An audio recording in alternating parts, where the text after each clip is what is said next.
because I went through a break, not talking to my family as much and everything. Once I brought that back in and then admitted that I was struggling, then they felt comfortable enough to say, okay, we're here for you.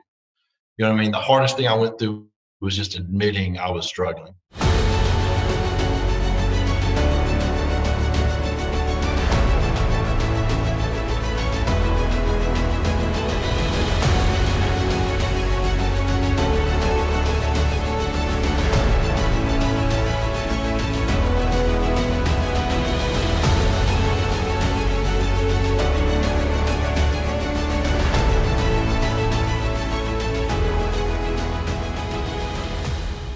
Welcome to another episode of American Snippets. I am your co-host, Barb Allen. We are doing this a little bit differently today. We figure since these are some different times, we're going to do things a little differently ourselves and shake it up on purpose, our own way, instead of the world shaking it up for us. We're here today with Noah Galloway, who is freaking amazing if you have not heard of him. I don't know, Noah, how I missed you on my radar for this long, but I'm so glad my radar swung around and found you, because once I did, I saw so many things about you, A, that I just connect with and resonate with, but B, which I think have huge value for everybody else to do. And I always love, especially, to connect with our veterans, especially our combat veterans who've given so much for us, and see you just doing well in life after all you've been through, taking advantage of the opportunities that you gave so much to provide for everybody else. And we're super excited to have you here today. I'm not going to go into your laundry list here. I mean, I could talk about how, you joined the military after 9/11. You've been on Dancing with Stars, Men's Health, Ellen, all that jazz. But I'm going to let you take us through that. All right. Okay. All right. Well, first of all, thank you for having me on and for what you said. I have had some great opportunities that have come my way, and I've taken advantage of those every time they've happened. I was in college when 9/11 happened. Yeah. And when I saw that live on television, actually when I saw that second plane hit, is when I knew this was big, and I needed to join the military. So I joined the military, infantry soldier, airborne, all that. Ended up with the 101st.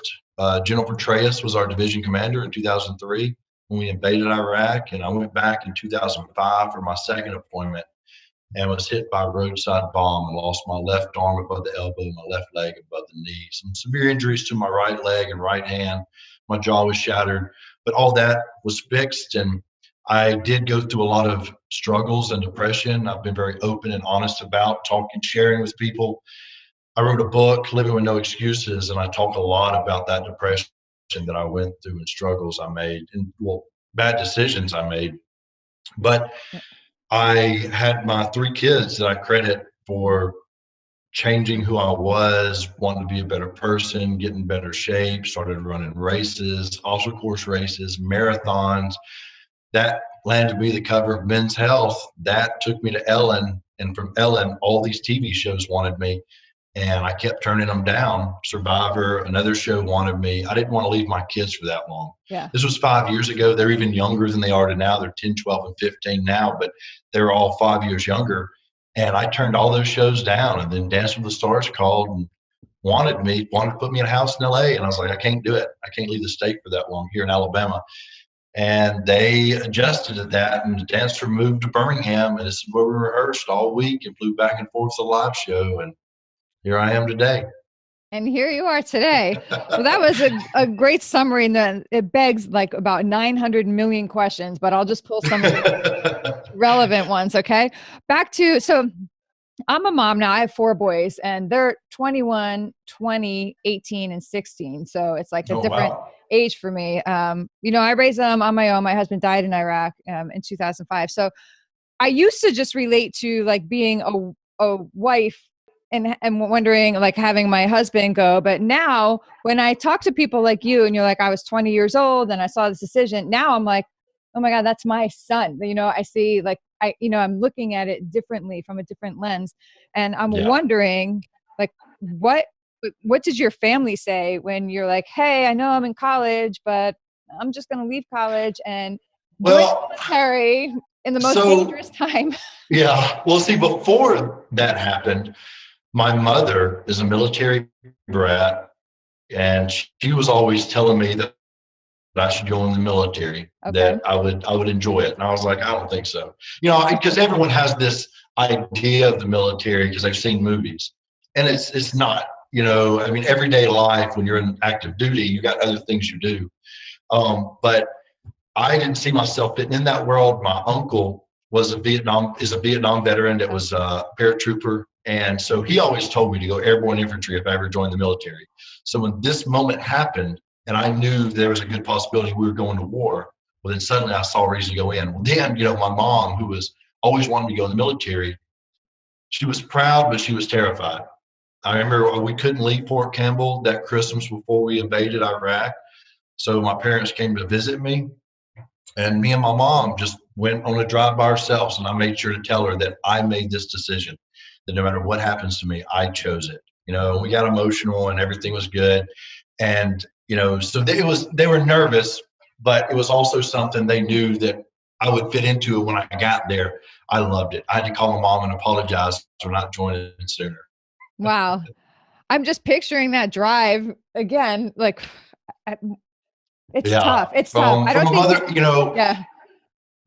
I didn't know how tough it was to be in the United States when other people were deployed until I got injured and I was in the hospital and all my men were still in Iraq. That's way worse than being in combat. Yeah.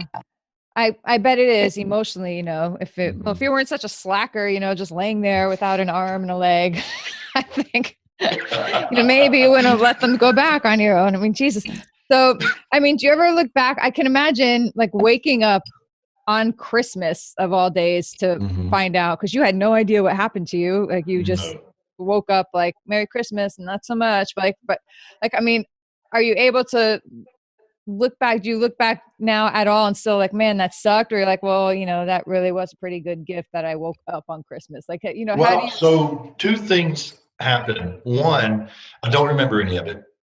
I was knocked unconscious. So my biggest concern was, if I'm missing two of my limbs and all these other injuries, what happened to everyone else in the vehicle? No one in the hospital had those answers. Well, then my platoon leader, Lieutenant Jerry Edson, called me. He was in the Humvee with me, and he assured me that I was the only one that was injured. Everything hit me. The entire explosion hit me through this 9,000 vehicle off the road into a canal. They had injuries, but nothing as extreme, and no one died. So that relieved me. The other thing was, I don't know why, but I just had this, when I was in Iraq, we would have bombs go off, things would happen. One of our guys had one go off and hit him in the face. And I remember thinking, I just don't ever want to go blind. You know what I mean? Like everyone has their thing. You know what I mean? A blind person may have thought, well, as long as I didn't lose all my limbs, you know what I mean? So you all have something. And when I woke up, I was like, well, I guess I can go off of this. And one thing that really helped me through it was I didn't have to be in the vehicle that night. I chose to be there. I wanted to be there. I had one of the moments where it's like, if it would have been the other way around, I could have thought, why them? Why not me? Well, I had that opportunity. I grew up with a father with one arm who did construction. So I had this, not that I'm any stronger or tougher than any of the men I served with, but I don't want them to have lost any limbs when I have seen how it works and can adjust to it. Does that make any sense? It does. It does actually, in a weird way. And I'm like, I think in my mind, I'm thinking like maybe to you, like, oh man, this sort of sucks, right? Like obviously it sucks, but it's normal as well. Like it's not. Yeah, it wasn't like it may be so shocking to someone else. You're like, oh, well, like some part of your brain was maybe able to connect. Well, yeah, even when my dad was at the hospital visiting me, all the other amputees from combat wanted to meet my dad because he'd had 40 years of missing his hand. So it was really good for me and other veterans in the hospital to have that. And for me, it was, I had this moment where I was like, my dad's been successful with one hand. I'll be twice as successful missing an arm and a leg. Now, I had those thoughts in the hospital, but they came and went. I mean, one moment I was like, I'm fine. I'm going to be okay. The next minute, I'm angry. I'm upset. I'm mad. I'm wishing I would have if I'd have just died over there, I'd have been looked at like a hero instead of this person missing two limbs. I mean, there was emotions going all over the place for several months. I bet. I mean, how can there not be, right? And I think it's so great that that you talk about that, because I know that people, I know a lot of people have been through a lot of stuff, right? And even people I don't know message me. And I think one of the recurring things I see and hear, and even I felt myself, is you feel like you're weak, or you feel like you're a loser, or you're doing it wrong if you get angry, or if you feel bad for yourself. You're like, oh, I shouldn't feel bad for myself, or like I should get up and push myself even though it hurts. Right? Or We should be harder on ourselves. Yeah. I'll tell you one that people overlook. You grow up and told not to, don't cry. Nobody wants to cry, baby. But I'll tell you what, my anger issues went down when I allowed the emotion to come out that I needed to let out. Your emotions are going to come out. And if you hold in that sadness, it's going to come out as anger. And once I got over that, I mean, it really changed a lot. Sometimes, you just need a moment to cry. Seriously. And I remember when I was in the deep of it, and even now, like for me, all these years later, it was like ambush you and catch up with you, right? And you get to the point, I think once you learn to recognize that, and it's so key, like people think like they can't handle it. It's just, you just have to understand how to handle it. I used to be like, look, I have about 3.5 more hours before I'm going to have a few minutes alone. So I'll just file that away. But as soon as I'm alone, I'm like, I got 6 minutes to cry. Let's get it on. Right. Like, and so like you cry. Yeah. And like, let's go, and you get all nasty, but you got to get it out. Exactly what you said. And I think it's such a simple concept, but it's so huge. And I mean, if your body wants to have emotion release, there's a reason for it. Holding it back. Yeah, you may not want to break down crying in the middle of Walmart, but I've done it. I shop right. I did. Yeah. But there's nothing wrong with getting somewhere that you feel comfortable. Yeah. Yeah. And I love it. And I think especially there's a double standard for men, right? Like people expect the women to cry almost, but there can be a. Well, I'll tell you what though, I can't see a grown man cry. It'll break me down. Because it's like I get the feeling like if that man is crying, it must be big. You know what I mean? Which is not always true, but it's just, I don't know, something about a grown man crying. I can't handle it. Yeah. It's just strong. It'll make me cry. Yeah. Well, I mean, has that happened to people? Have you been like, do you work with people, or have you talked with people or other veterans or peers where you've had people some emotional conversations? I have. Yeah. And it's been really good. I'll tell you what, I've talked to some amazing kids that have been through a lot. I do a lot with schools, elementary schools. Oh, I love and it. It's funny when I give speeches and people are like, what kind of questions do kids ask? I'm like, they ask the exact same questions. These are just smaller adults. Like they've got a lot going on in their heads. And I met a girl the other day who, when we were talking, I was there just to read a Dr. Seuss book, but then we were doing Q&A and depression came up. And this girl asked me, she said, have other things depressed you other than missing an arm and leg? I was like, yes. I mean, there's something that can happen in our daily life that can upset us. And you have to be aware of that. And we should always have a parent or a teacher or a friend we can turn to. But then afterwards, that girl came up to me and said that she had something with her father happen about a year ago, and she went through depression, and we talked about it. She got help. And I was like, how are you doing now? She said, I'm doing good. Then this other little girl ran up and hugged her and said, I lost my father around the same time she lost hers last year. And I was like, oh man, It hit me. And I was like, are y'all really close now? And they go, yeah, we are. I was like, that's really good. Well, you want to talk about, I had to fight that one because that one hit me right in the heart. Yeah, I bet. But that's good that if it's hitting you like that, I love that you're open to that and that you're like cool with saying that, because I also think, A, it's great for you. B, it helps other people. And it shows like you're just opening yourself, and you're not hiding from all this anymore. And I just having like, it sounds so little again, but it's such a great achievement.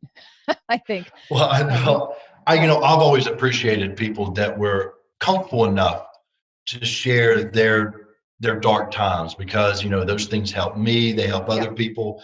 And not everybody's willing to do that. There's nothing wrong with that. Not everybody wants to air out their dirty laundry, but people that are comfortable sharing it, you never know who is going to benefit from it. Is there someone other than your dad that was able to kind of mentor you through any part of your life and your path? My uncle that was in Vietnam. Yeah.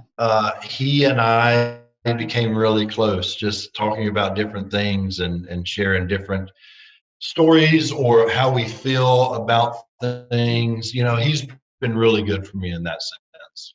So I've had a really good. I mean, I have three sisters. My parents are together, and I have a very close knit family, which Good. I think that I've really benefited from.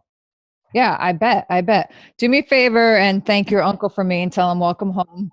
I The will. the Vietnam veterans, I will tell you, I get it. There's things I get emotional about. Dave just looked at me. He's like, oh God, here she goes. Because every time I talk about the Vietnam veterans, I get emotional, right? Because they Mhm. have come through for families like mine in ways that are unbelievable. I mean, literally just put themselves out there. And I'm like, if there's ever a generation or a community that could have just been like, up yours, we dealt with it. Now you deal with it, right? Yeah, no, they want to do They anything and did the everything to make opposite. sure my generation Okay. is comfortable. Yeah, They've done so much to improve, so many different things, that we're still improving on, but they wouldn't be where they are today if it weren't for Vietnam veterans. absolutely. And some of them have directly impacted my boys, myself. They're family to us now. And they were strangers. Mhm. Like I can't imagine my life without these people in it now. And they're Yeah. just extraordinary people. So yeah, I love that I'm like,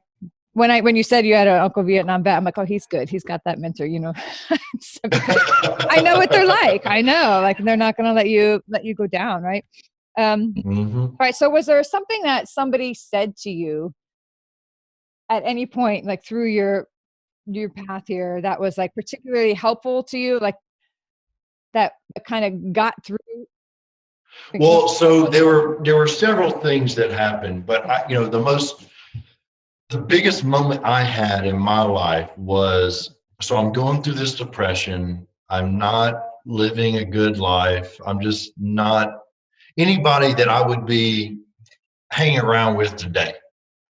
And I walked into my living room and my three kids were sitting on the couch. And I realized to my two boys, I'm showing them what a man is. And that's what they're going to become one day. And to my little girl, I'm showing her how a man's supposed to act. And that's what she's going to look for one day.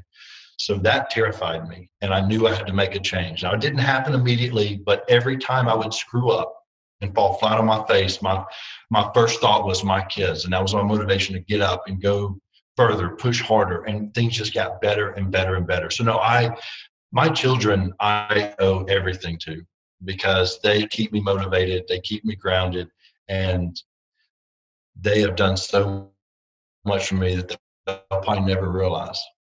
Yeah, that's how it is, right? And the best part is most of the time they don't even know they're doing it. Like that's the beauty of it. Like they're just Yeah. being themselves and they take you back and they help you live in that moment and they make you just get up and like, well, I got to get up because these kids, these Yeah. babies, they need me. Like there's Yeah. there's no alternative, right? So you're a dad, you have a daughter and two sons. Mm-hmm. So let me ask you how you feel about this because you have both. Now that my kids are older and dating girls, and I see all these dads out there, especially the veteran dads, are like, I got my gun. Just let somebody come for my girl. I'm gonna make sure I scare the shit out of them and tell them this or that.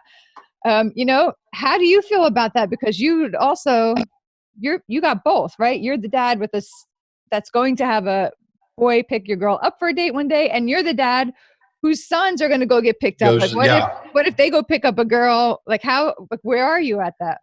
I'm not real sure when it comes to my daughter. She's my 10-year-old. I'm pretty scared of her, so I don't think I don't have to do anything to protect her.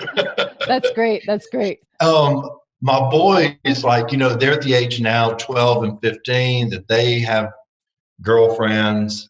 My oldest, I see, he has a big heart. I worry about him getting his heart broke. And then my middle son, I'm trying to convince him, trying to let him know that, hey, if you talk to a whole bunch of girls, word gets around. So, and then my daughter is just, she has little boys eating out of the palm of her hand.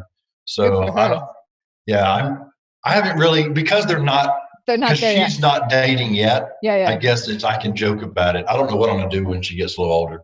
Yeah, that's true. I can tell you when your kid gets his heart broke the first time, like I'm like the opposite. I'm like, listen, you little hussies, you better stay away from my boys, and stop breaking hearts, Yeah. I've experienced that on the other end. And man, my kids are like, Mom, it's okay. I'm like, yeah, no, it's not, man. Like, Just go to their house. Yeah. You gotta, I might've done a drive-by, but I kept the car going, but you can't help it. And I think especially like when you're a single parent, maybe I think that's maybe jacked up. Like that sense, that protective sense is like on high alert, Oh yeah. Well, I mean, not just dating. I'm always worried about who they're friends with. Yeah. You know what I mean? Yeah. Because then it's like, I might luck out and have the good kids that's hanging around bad kids, but I don't want to take that risk. I was like, no, you make me feel more comfortable and hang out with decent people. Yeah, absolutely.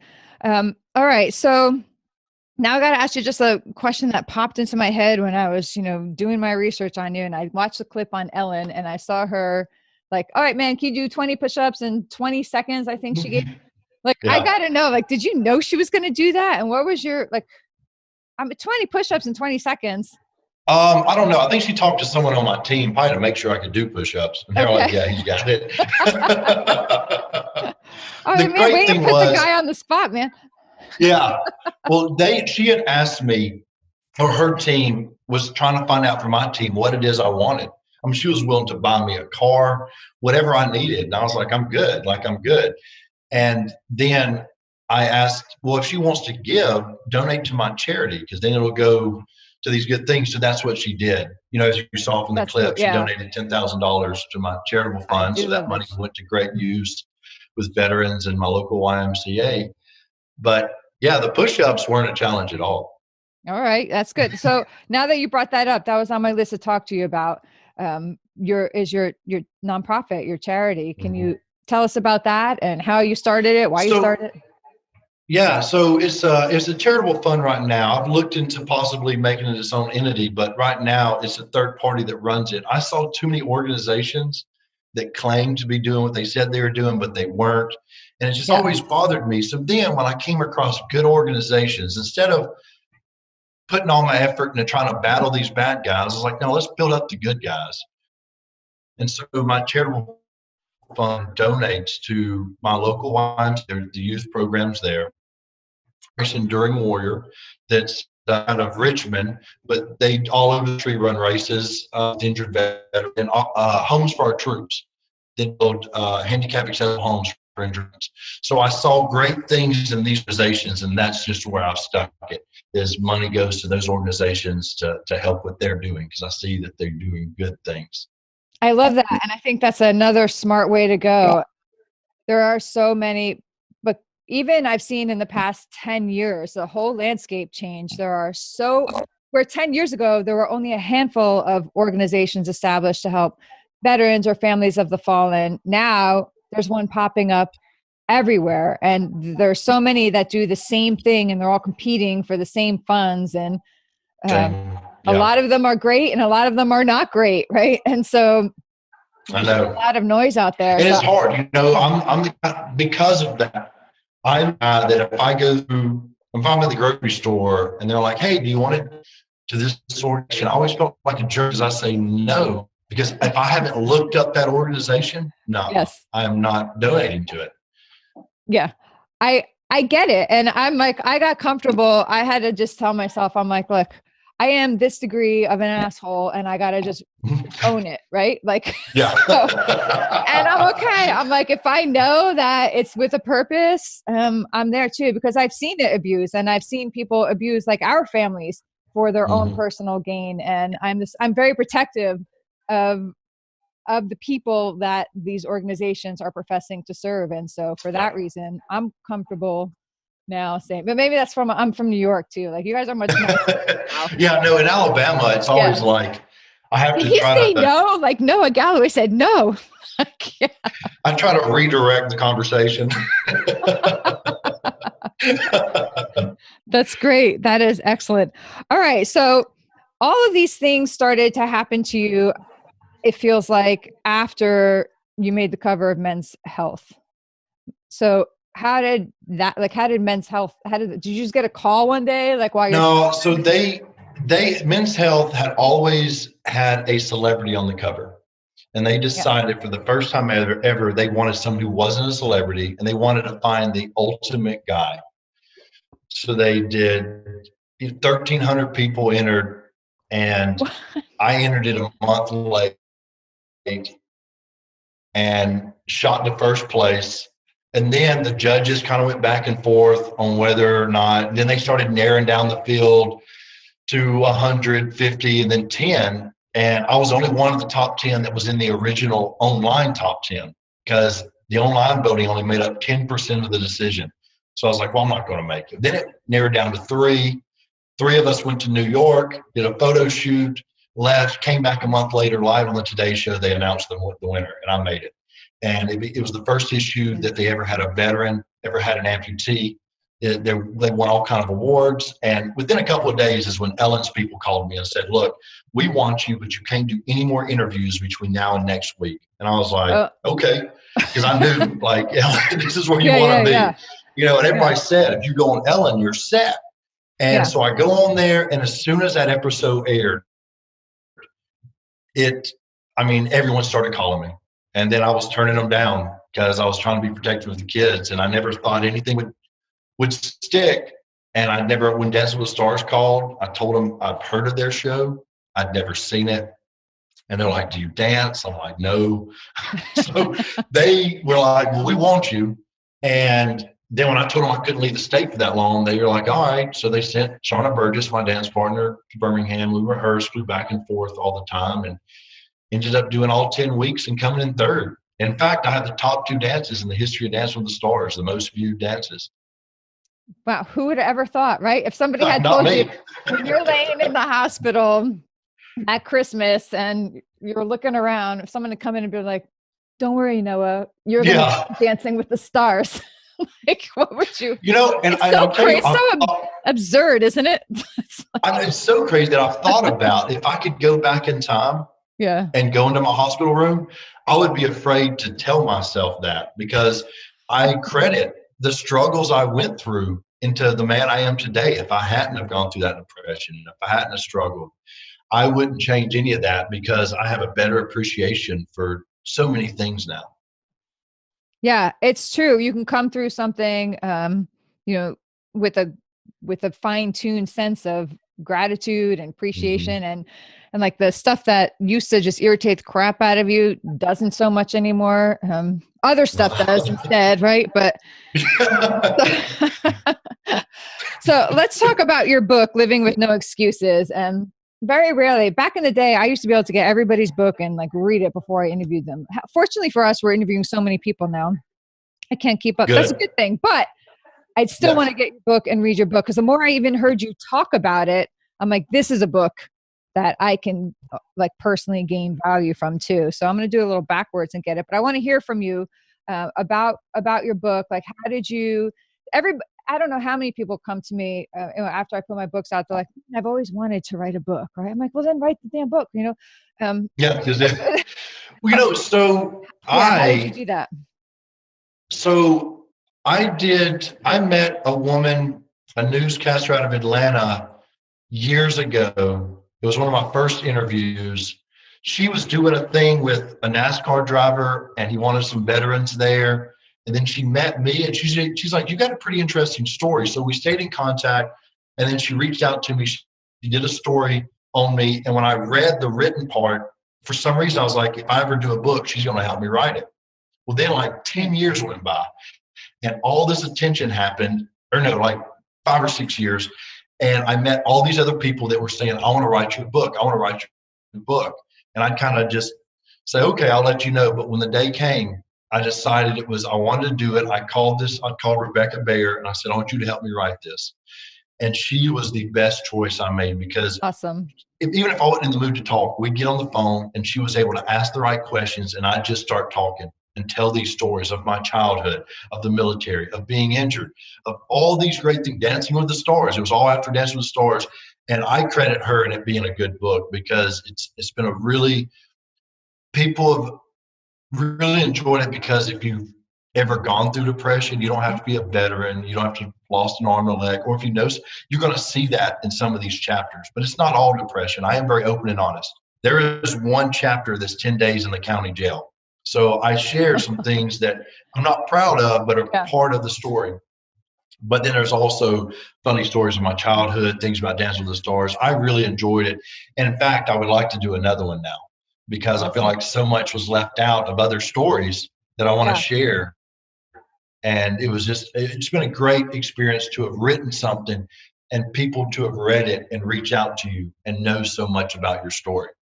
Yeah, that's what I was going to ask you. I know that, your driving reason, you've said, for getting that book out there is to connect with and help other people going through. Yes. When I mentioned that, there's some embarrassing things in it, it was hard to go over some of that stuff with Rebecca as we wrote the book.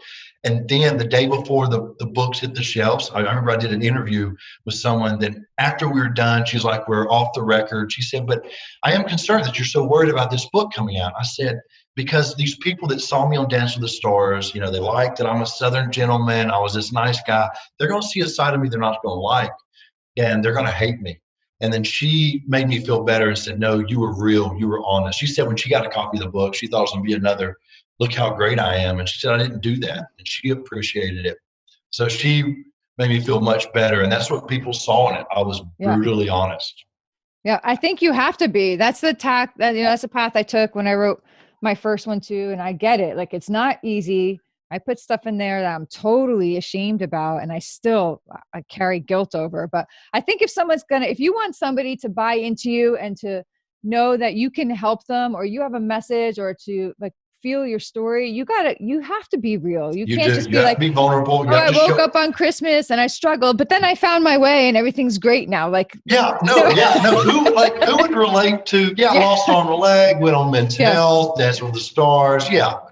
No one relates to that. Right. But most everybody, especially who's struggled, with tough times, can deal with, drinking through the night and having these decisions you made. I love that even on your Instagram. I love that. So, well, I'm a big fan of positivity and staying focus and never lose your way. It can't be all that. So I think you're the one thing you're like, let's just, dude, chill out, binge your Netflix and let's all come out of this together. Let's all get fat together. We'll come out of this, we'll get the same workout routine, and then we'll be all healthy. Because, most people, not everybody has to be all in 100% all the time, go, go, go, go. People have to, there's a balance to be had. And I love that you're just right out there. It's okay. You don't have to fast for 20 hours today and get up and do your 19-hour day every day. Take a day. You got this. Yeah. I think that's a super important, especially for people who already feel bad about themselves. They're already failures. Now you can't make them feel like they're failing the apocalypse. I know. Yeah. You get it. That's why I went my kids, we're going to be homeschooling, but I don't see any reason in rushing them right now. It's just let them relax because their whole world is flipped upside down. Let's not overstimulate them with too much at one time. Two of my sisters are teachers, and they said that they have gotten just bombarded by parents that are stressed out. What should we do with the kids? And they're like, calm down. You know what I mean? Relax. You'll ease into it. And it'll be fine. Me and the kids are actually excited about it. Yeah. Right now, I only have one son left at home in high school. The other three, college is all shut. So, but the high school is just doing assignments and the colleges are doing online classes. And it's the same thing. Everyone's uncertain, right? What is going to happen? But I don't know. People are why aren't you worried? I'm I don't know. Cause I figure it's going to sort itself out. It's going to suck and then it's not going to suck anymore. We're going to get, and that's why, I had told my parents the other day, I was they were asking my opinion. I was I don't know, this could be so bad that this affects us for a year, and they're like, what? I was I don't know any more than you do. But if I plan for a year and this is over in a month, well, I'm good. But if I plan for a year and things go bad and it takes 6 months, guess who's less stressed out? It's me who's expecting a year. Do I think this will last a year? No. But I'm planning it that way. Yes. So anything different is a bonus. Hope for the best, prepare for the worst kind of thing, right? Mm-hmm. Yeah. All right. So, but what are some fun things you do, or what are some things you're doing like to keep, because we've been in this quarantine time now for, I don't even, whatever, a It's couple been, weeks, and we've got 30 days. So like, yeah, feels like what are you 8 months. doing? Yeah. There's going to be a lot of baby. I'm like, there's going to be two things are going to happen in 9 months. There's going to be a lot of babies born, and there's going to be a lot of divorces. Yes. Yeah. Yes, for sure. That's why I'm happy Sometimes I'm both single. of those things. Yes, you are right. Yeah. I know. We're going to, by the way, I forgot to tell you, we have an American Snippets most eligible bachelor. So we're going to put you on the list. Okay. Okay. I thought you were going to try to hook me up. I was like, no, I don't guess my type. Can if you want to. I can. If you want me to, I can. I got plenty of friends. I'll bring you into the widow. Do what? I'll bring you into the widow community. There you go. I don't know if I should laugh at that or not. Yeah, you can. You can. The widows, I think, have a better sense of, or just a sick sense of humor. Actually, I bet. Not all of us, but some of us do. I was like politely asked to leave one of the chat rooms at one point, because me and one of my widow friends, we rewrote Christmas carols to suit widows the first Christmas, and people don't like the word autopsy in the 12 words of Christmas, the 12 days of Christmas. Well. But yeah, so you could hang. All right, so. What is some advice that you would have for somebody now? You and I talked before we started recording this that when you're dealing with depression in particular, one of the things that happens that sets you back is isolation, right? One of the things that people who suffer from depression go deeper into is when they just cut themselves off from the world. And now everybody's being told, cut yourself off from the world, like stay home, don't go out. Isolation, but here we are in 2020. Yeah. We have FaceTime, we have Zoom, Skype, telephones. We all are connected, and if I stress to people all the time. If you know somebody that's gone through depression before, reach out to them. And if you have gone through depression, do not close yourself off just because you're home.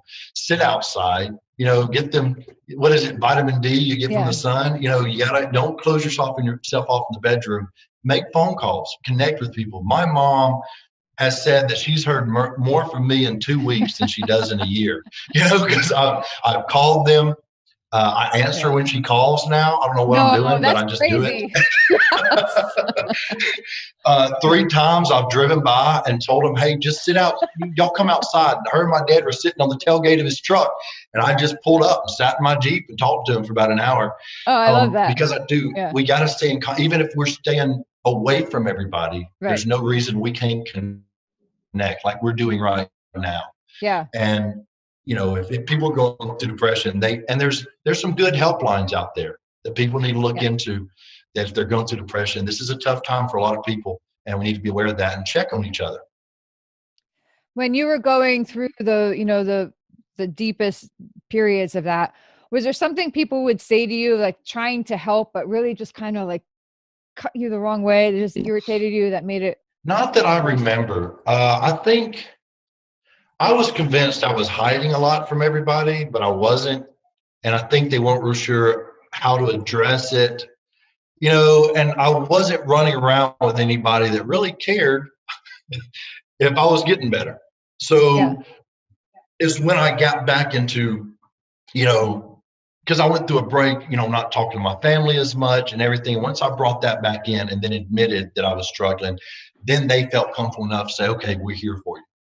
You know what I mean? The hardest thing I went through was just admitting I was struggling. Oh, that's super interesting because that is a hang up, right? That can hold you. Do you think it was like a relief to your friends and family? Or like, oh my God, thank God we don't have to keep pretending anymore. Like, I think they didn't know how to react to it. It wasn't so much over the top that was worth, having an intervention, but it still wasn't me. I wasn't Noah. So they needed to help me regain who I was as a person and get back to being the goofy guy they know. So I saw something you said in one of your interviews that was like really intense, but it just struck me. And I love to take things and apply them in 100 different ways. And this thing you were saying, we were talking about a moment you had in Iraq when you were on a rooftop and you were looking down at people and thinking, I can either I save can you either or destroy destroy you or I you. can save you. Yeah. I mean, that's like It was the heavy stuff, right? And it's so honest. And I think, and yeah, talk us through that minute or that moment. And Well, it was just one of those moments yeah, that, I mean, I can see it perfect, plain as day, as standing on the roof of that building overlooking this village and just having the most masculine moment of my life, that I controlled this, and of course I wasn't the ruler, but I right. felt like I just had this power. And I think that was something I had to regain after I was injured because, yeah, I mean, realistically, I'm still, the same guy, but I'm missing two limbs. But I felt like I'd lost that tough side of me. And that's what pushed me into doing all those crazy races. I do obstacle course race. I did one race that was 58 hours long. Oh, It's like I was just trying to prove myself to wow. myself that I still had it. And then once I did that, then I was like, okay, well, I don't need to keep destroying my body, Yeah. and back off. But I needed that. Those races were necessary for me to regain that power that I felt on the roof of that building. Yeah, that's crazy. Do you ever think like you could look in the mirror and say that to yourself every day? Like I can either save you or destroy you, Yeah. destroy or save you, right? It's Yes. like the same. We all Yes. have that. We all have that choice, right? Oh, I'm gonna steal that That idea from you. I'm that, gonna that use that in applied another to interview. you. Oh, great. Thank you very People are gonna be like, damn, that guy is so wise. All right. He's such a That's wise okay. man. He's such a wise man. Yeah. All right. I had this next question I was going to ask, and now you just blew my mind and took it away from me. But that's all right.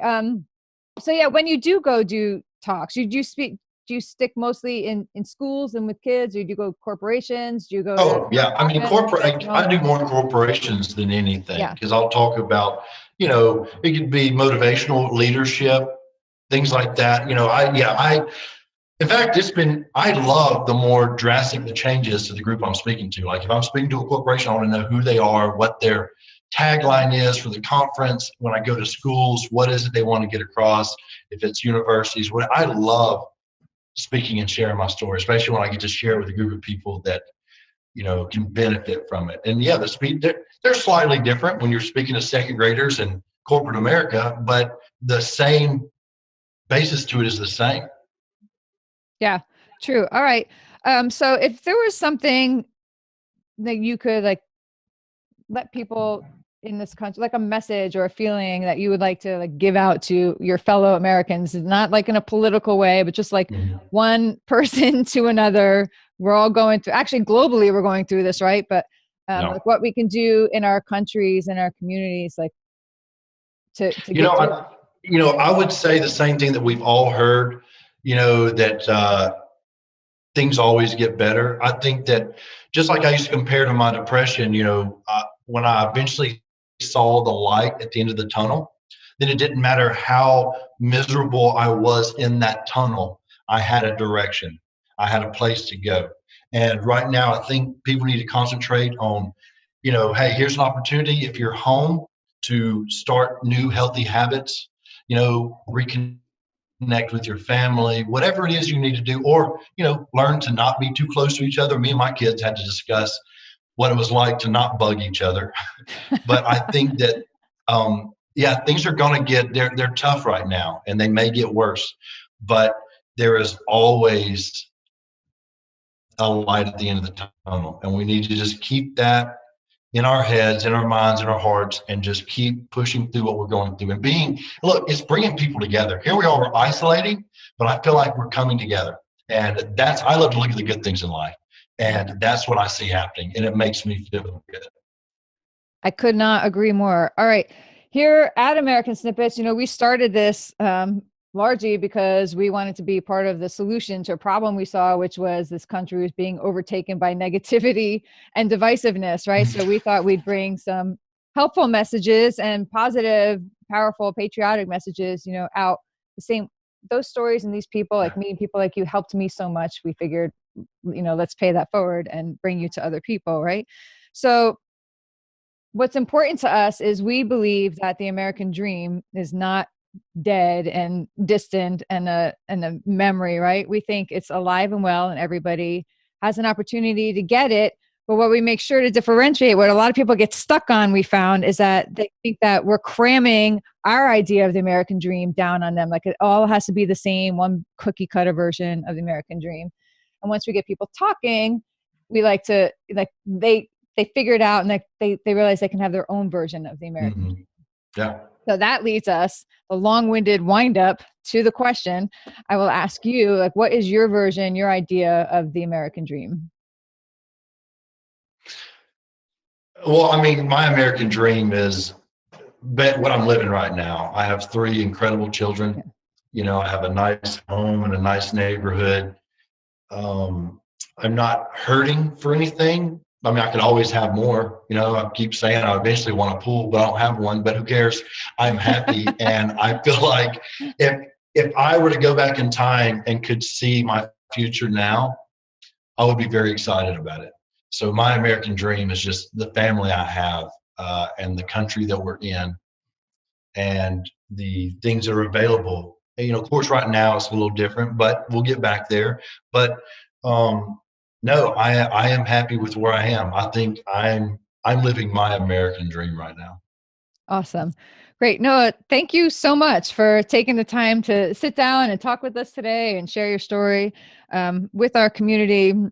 We'll go, we'll put this out on our podcast like we do with everybody else, so we'll get to share it again in a couple of different ways, and I'll do my little write-up on you, and it'll be fun. But is there any last message you'd like to send out to everyone before we sign you off? Where can people find you? No, I appreciate you. I forgot to ask that. What? Where can people connect with you online? Oh, okay, yes. Well, so I'm glad you said that, because me too. Since I I've been forgot. isolated, yeah, I've been tweeting so much. I never tweeted before. Now I'm tweeting all the time. Oh no! But I'm on Twitter. It's at Noah_Galloway, and then both my Instagram and my Facebook are Noah Galloway Athlete. All 3 of them are certified, check mark, whatever it is. So they're all there if you see that. And then of course, NoahGalloway.com, and there's a link, I think, or on Amazon, you can buy the book. I also did my own audio book if you're interested in that. If you want to keep hearing me talk to you. Yeah, you got that little Southern twang that New Yorkers like to listen to. But that's that. And then also, Bart, thank you for having me on, and for you, your sacrifices you and your family have made. I greatly appreciate that. Y'all gave so much to this country, and just talking to you, meeting you this way is an honor. So thank you. Yeah, it has been fun. I will point out, though, you gave yours willingly. I did not. So I don't really feel like I should be thanked for it, because I didn't choose it. And you rose, you opted to go. So I got huge respect for you, and everybody else that, signs that dotted line and goes on in. Really, it does us so much good to see you doing well after your service, especially after what you've been through. Before we sign off, we do have some people listening here, and I got my note from Dave reminding me to remind you all to invite other people to this group that you think would find value in it, and let's keep this going. And maybe one day we'll get to have Noah come on back and answer specific questions from you all if we can hook him again. Noah, thank you again so much. You have an excellent rest of your night. You too. Okay, take care.